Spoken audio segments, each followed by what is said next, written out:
Hello everyone, welcome back to my channel. আজ class 9-এর পরিমাপ chapter থেকে কিছু 1 মার্কসের মিক্সড টাইপ কোয়েশ্চেন তোমাদের সাথে আলোচনা করছি, তোমরা সেগুলো দেখে নাও। প্রথম প্রশ্ন কি আছে, 1 অ্যাংস্ট্রম সমান কত মিটার?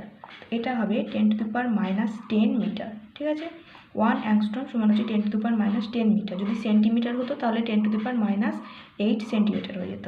ওকে, নেক্সট 1 পারসেক সমান ড্যাশ আলোকবর্ষ। এখানে অপশন দেওয়া আছে 3.36, 3.26, 3.16 আর 4.26। কত হবে? অপশন বি হবে রাইট আনসার, অর্থাৎ 3.26 আলোকবর্ষ। 1 পারসেক সমান হচ্ছে 3.26 আলোকবর্ষ। পারসেক হচ্ছে দূরত্বের বা দৈর্ঘ্যের সবচেয়ে বড় একক। ঠিক আছে, সবচেয়ে বড় একক হচ্ছে পারসেক, দূরত্ব বা দৈর্ঘ্যের। নেক্সট হচ্ছে আয়তন একটি লব্ধ রাশি, এটি কটি প্রাথমিক বা মৌলিক রাশি দিয়ে গঠিত?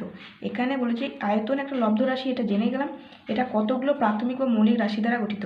আয়তন সমান আমরা কি জানি, দৈর্ঘ্যের কিউ, তাই তো? এটা যদি আমরা মাত্রাটা দেখি, আয়তনের মাত্রা এল এর কিউ। এখানে কতগুলো প্রাথমিক রাশি আছে? এখানে এল একটাই, তো অপশন হয়ে যাবে এ, অপশন এ, অর্থাৎ একটাই প্রাথমিক রাশি যেটা হচ্ছে দৈর্ঘ্যের জন্য। ঠিক আছে, নেক্সট একটি স্কেলার রাশির নাম লেখো যার একক নেই। স্কেলার রাশি কিন্তু একক নেই। পারমাণবিক ভর, পারমাণবিক ভর একটা ভর, যেহেতু স্কেলার রাশি তো সেই হিসাবে স্কেলার রাশি, কিন্তু পারমাণবিক ভর দুটো ভরের অনুপাত হওয়ার জন্য এর কোনো কিন্তু একক নেই। নেক্সট ভি আয়তন বিশিষ্ট একটি নিরেট বলের উপাদানের ঘনত্ব ডি হলে তার ভর কত? আমরা কি জানি, ঘনত্ব সমান ভর বাই আয়তন, অতএব ভর সমান কি হবে, ঘনত্ব গণিত আয়তন। তো ঘনত্বর মান বসিয়ে দাও ডি, আর আয়তন হচ্ছে ভি, কত ভর হয়ে যাবে ডিভি বা ভিডি, যা বলবে। ওকে, নেক্সট নিম্নলিখিত রাশিগুলির মধ্যে কোনটি ভেক্টর রাশি? দৈর্ঘ্য একটা স্কেলার রাশি, ভর স্কেলার রাশি।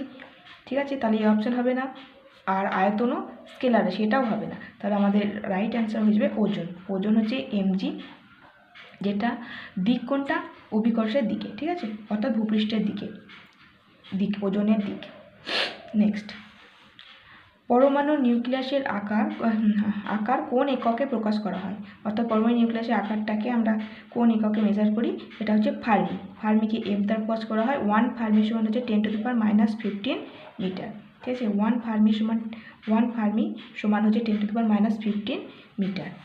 নেক্সট দীপন প্রাবল্যের রেশা একক কি? দীপন প্রাবল্যের রেশা একক হচ্ছে ক্যান্ডেলা, যার চিহ্ন হচ্ছে সিডি। ঠিক আছে, সিডি। দীপন প্রাবল্যের একক হচ্ছে ক্যান্ডেলা, যার চিহ্ন হচ্ছে সিডি। আর দীপন প্রাবল্য হচ্ছে একটা মূল একক বা প্রাথমিক একক। মূল এককের কটা আছে?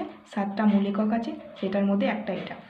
নেক্সট সাধারণ তুলাযন্ত্রে ওজন বাক্সে বাটখারাগুলোর ওজন কোন অনুপাতে থাকে? ওজন কি অনুপাতে থাকে? 5:2:2:1 অনুপাতে থাকে। নেক্সট ml(T⁻⁻1 কোন রাশির মাত্রা? এখানে দেখো m মানে ভর আর l(T⁻⁻) এটা হচ্ছে বেগের মাত্রা। তাহলে ml(T⁻⁻1) এটা বলতে পারি আমরা ভর বেগের মাত্রা। ঠিক আছে, তো আজকে এই কয়েকটা প্রশ্ন তো তোমাদের সাথে আলোচনা করলাম। দেখা হবে নেক্সট ক্লাসে, ততক্ষণের জন্য তোমরা ভালো থেকো, সুস্থ থেকো। Thanks for watching.